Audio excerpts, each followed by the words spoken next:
breakthrough on COVID relief, finally. But they still have to split the bill into two parts. The first part is a $748 billion proposal that includes a PPP and vaccine distribution money. The other part is more controversial. It's a $160 billion proposal for state and local funding and liability protection, both of which have been major sticking points throughout negotiations. This proposal has not yet been signed off by congressional leaders on either side, so it's unclear what will happen once it's presented tomorrow morning. Joining me now is Democratic Congresswoman Barbara Lee of California. Congresswoman, thank you for joining me.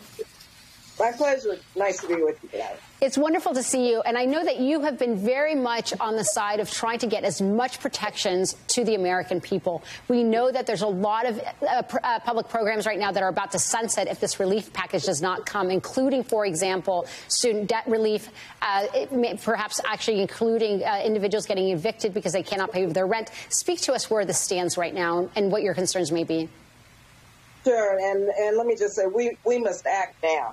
And we're going to get this done.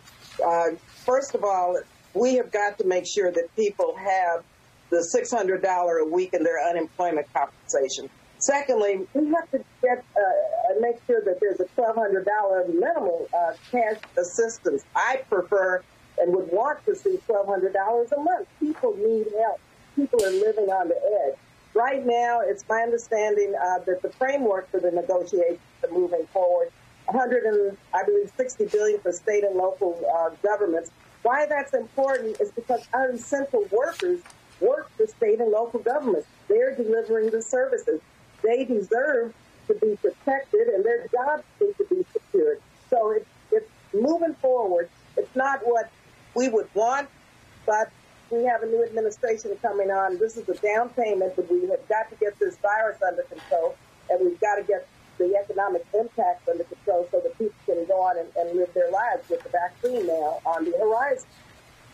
And speaking of the vaccine, one of the things that we know is that oftentimes community of colors, both in the black and brown community specifically, there is a distrust when it comes to actually accepting vaccine from the government.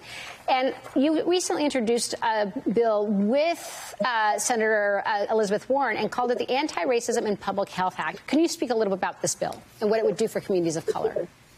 Sure. You know, and I'm really proud of the fact that we introduced a bill in the House with Congresswoman Ayanna Pressley and in the Senate with Senator Warren. And we know that there is racism in our healthcare system, and it is a public health crisis. And when you look at what is taking place in terms of just basically the trust of people of color, communities of color, especially African Americans as it relates to the vaccine, we have got to make sure that we have the resources to put forth our messages, our public health messages, by trusted messengers, so that people will begin to believe that this vaccine is really shows a light at the end of the tunnel. And so we're working on two bills, quite frankly. One is the COVID Community Relief Act, and the other one is the Anti-Racism in Public Health Act. These bills, I must say, especially the COVID Community Care Act, have been supported by all of our major minority organizations, as well as our Tri-Caucus, which includes the Black, Hispanic, Asia Pacific American Caucus, and our two Native American women. So it's been a real effort because we know that our community is a medically underserved community. And something that we're learning right now is that the White House staff will be one of the first to receive the vaccine.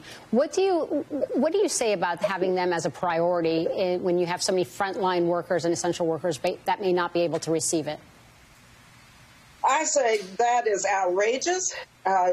Essential workers, our frontline workers, they're the ones who should be first in line, our senior citizens, people who are helping save lives, people who are in grocery stores, people who are really doing their job at tremendous risk.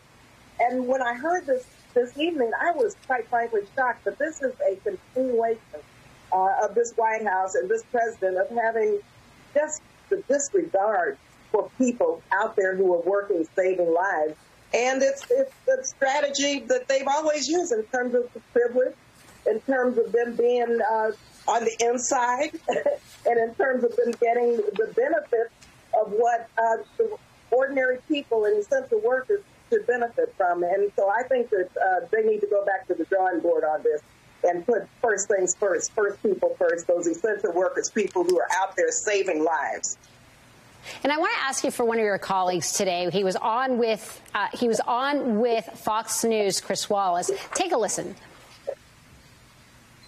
The Electoral College votes tomorrow. When the electors, 270 of them, vote in favor of Joe Biden and he becomes the president-elect, will you stop contesting this election?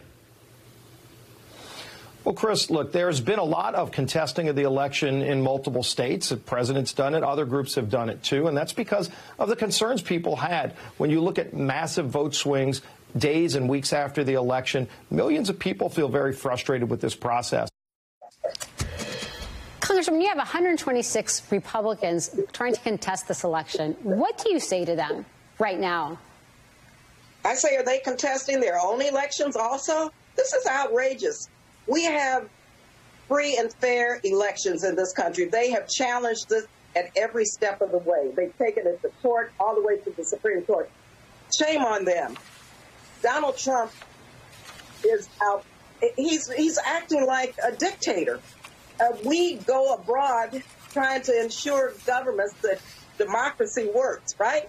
That fair and free elections is how you ensure that democracy prevails. Yet you have a president and members of Congress now being hypocritical and being, in many ways, acting against our Constitution.